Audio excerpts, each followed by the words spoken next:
Hello बच्चों, आज carbohydrate का हम लेक्चर 4 करेंगे और ये जो बायोमोलिक्यूल है आपका इस लेक्चर के साथ ही आपकी ये यूनिट फिनिश हो जाएगी। ठीक है, तो आज इसका लास्ट वाला वीडियो कर लेते हैं। लेक्चर 4 में हम क्या करने वाले हैं, देखो कुछ स्ट्रक्चर और कुछ बॉन्ड पढ़ लें क्योंकि ये तुम्हारे इंपॉर्टेंट है, एग्जाम ओरिएंटेड है और वेटेज वाला है। तो हम स्टार्ट करते हैं। क्या लास्ट हमने कहाँ छोड़ा था कि हमने वो जो आपका कार्बोहाइड्रेट था उसको क्लासिफाई किया था किसमें, मोनोसेक्राइड में, ओलिगो एंड पॉली में। फिर हमने पॉलीसेक्राइड जो था उसको 2 यूनिट में डिवाइड किया था कि एक को हमने नाम दे दिया था कि जो स्टोरेज का काम करते हैं, दूसरा जो स्ट्रक्चर प्रोवाइड करते हैं। स्टोरेज में हमने क्या बोला था कि आपका स्टार्च है एंड ग्लाइकोजन। तो स्टार्च जो होता है वो फॉर्मेशन कहाँ होता है, वो स्टोरेज करता है प्लांट सेल में, और ग्लाइकोजन जो होता है वो आपका एनिमल सेल में।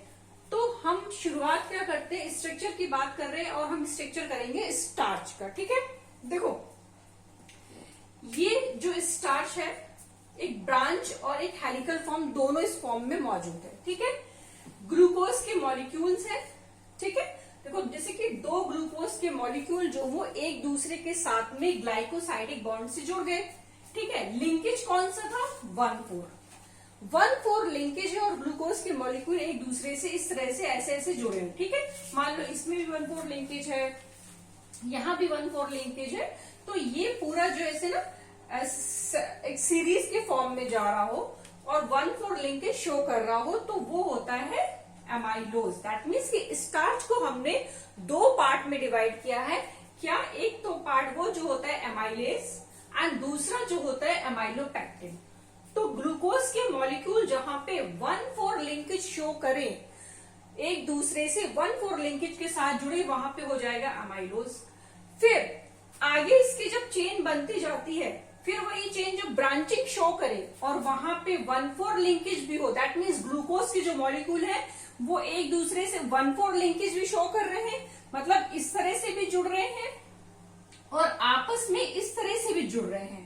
तो यहाँ पे ये 1,4, यहाँ पे 1,6 लिंकेज भी शो करे और 1,4 लिंकेज भी शो करे। दैट मीन्स कि अब वो ब्रांच बना ले। देखो यहाँ पे सीरीज चल रही थी, फिर ये ब्रांचिंग कर ले इस तरह से, तो इसको हमने नाम दिया क्या, एमाइलोपेक्टिन। दैट मीन्स कि स्टार्च को हमने 2 भागों में बांटा, एक वो पार्ट जो एमाइलोज बनाए और वहां पे 1,4 लिंकेज हो, और एमाइलोपेक्टिन वो पार्ट है जहां पे 1,4 लिंकेज भी पाया जाए और 1,6 लिंकेज भी पाए। दैट मीन्स कि वो ब्रांचिंग कर ले कुछ इस तरह से। देखो एमाइलोज जो होता है वो हेलिकल फॉर्म करता है इस तरह से, और उसी में जो एमाइलोपेक्टिन होता है वो इस तरह से ब्रांचिंग बना लेता है, ये इस तरह से। ये देखो ये एमाइलोज, ये और ये एमाइलोपेक्टिन। तो एमाइलोज जो होता है वो लिंकेज कर रहा है 1,4 लिंकेज का, दैट मीन्स ग्लूकोज यहाँ पे लिंक कर रहा है एक दूसरे से 1,4 लिंकेज के थ्रू। और वहीं पे जहां पे ब्रांचिंग बन रही है, जहां पे पूरी ब्रांच बन रही है, वहां पे एमाइलोपेक्टिन है और वो एमाइलोपेक्टिन किससे जुड़ा है, अल्फा-1,4 लिंकेज एंड अल्फा-1,6 लिंकेज से। अब इसकी कुछ प्रॉपर्टी देखो, ये जो हेलिकल फॉर्म होता है एमाइलोपेक्टिन, जब हम स्टार्च का जो टेस्ट करते हैं उसमें क्या आयोडीन यूज करते हैं, तो वो क्या करता है, ब्लू कलर दे देता है। तो आयोडीन का ब्लू कलर क्यों आता है, क्योंकि ये जो हेलिक्स होते हैं इसमें आयोडीन अटक जाता है। यहाँ पे तो अटकेगा नहीं, यहाँ पे अटक ही नहीं सकता है, तो यहाँ पे आयोडीन जो है अटक जाता है। इसी वजह से जो स्टार्च होता है वो जब हम उसका टेस्ट करते हैं आयोडीन के साथ तो वो ब्लू कलर देता है। ठीक है, तो एमाइलोज की प्रॉपर्टी क्या है, देखो अल्फा-1,4 लिंकेज शो करता है, हेलिकल होता है, वाटर में सॉल्युबल होता है। क्यों, क्योंकि इसमें 20% स्टार्च होता है। वही हम एमाइलोपेक्टिन की बात करें तो एमाइलोपेक्टिन जो होता है ब्रांच फॉर्म करता है। ठीक है, एंड 1,4 एंड 1,6 दोनों तरह की लिंकेज शो करता है। मीन्स ग्लूकोज के मॉलिक्यूल 1,4 लिंकेज में भी जुड़ेंगे और 1,6 लिंकेज में भी जुड़ेंगे और एक ब्रांच बना देंगे। और वाटर में इनसॉल्युबल होता है क्योंकि इसमें 80% स्टार्च होता है। जब इसको वाटर में घोलने की कोशिश करते हैं तो क्या करते हैं, ये सॉल्युबल नहीं होता है, इनसॉल्युबल होता है और एक सॉल बनाता है। सॉल जानते हो ना किस तरह का लिक्विड होता है।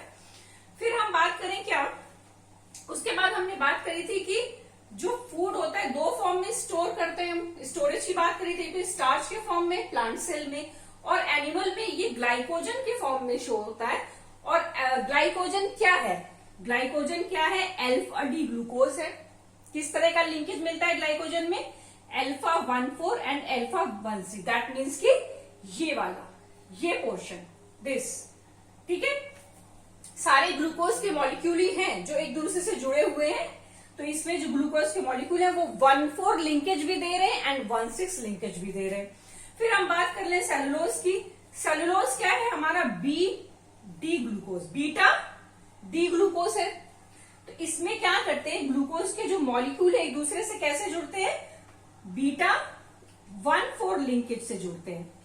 कैसे जुड़ते हैं, देखो एक ग्लूकोज का ये है, एक बीटा है, इसका फर्स्ट कार्बन और इसका 4th कार्बन है ना, इसका 1 कार्बन और इसका 4th कार्बन, इसका फर्स्ट कार्बन और इसका 4th कार्बन। बीटा है, क्यों बीटा है, क्योंकि OH देखो ऊपर है फर्स्ट पोजीशन पे, जहां पे अल्फा पोजीशन है वहां पे OH नीचे ऊपर है, तो वो बीटा पोजीशन हो गई। तो लिंकेज कौन सा है, ये अल्फा 1,4 लिंकेज, ठीक है। फिर हम बात कर ले क्या, फिर हम बात कर ले काइटिन के बारे में। काइटिन क्या है, फंजाई की सेल वॉल में पाया जाता है और ये एग्जैक्टली क्या होता है, बीटा डी ग्लूकोज होता है, ठीक है। सेलुलोज भी आपका क्या होता है, बीटा डी ग्लूकोज होता है। तो ये क्या होता है, ये हमारा काइटिन का डायग्राम, चेन स्ट्रक्चर। तो काइटिन इज बेसिकली क्या होता है, अगर हम इसको थोड़ा सा मॉडिफाई कर दें और यहाँ पे नाग को जोड़ दें, नाग क्या है, N acetyl glucosamine, N acetyl glucosamine means OH के साथ में हम यहाँ पे NHCOCH3 जोड़ दें तो ये हमारा काइटिन बन जाता है। काइटिन कुछ नहीं है, exactly it is a polymer of nag. कई सारे जो नैग हैं, एन एसिटिल ग्रुप है, वो एक दूसरे से बीटा 1,4 लिंकेज से जुड़े हुए हैं, कुछ इस तरह से। ये तो ये हमारा बन गया क्या, काइटिन। तो chitin is a modification of nag, इसका PYQ आता है। तो तुम्हारे इस चैप्टर में तुम्हें यही बॉन्डिंग पढ़नी थी, इसके अलावा इसके साथ ही आपका कार्बोहाइड्रेट जो है वो फिनिश होता है। नेक्स्ट वीडियो में हम करेंगे बायोलॉजिकल क्लासिफिकेशन।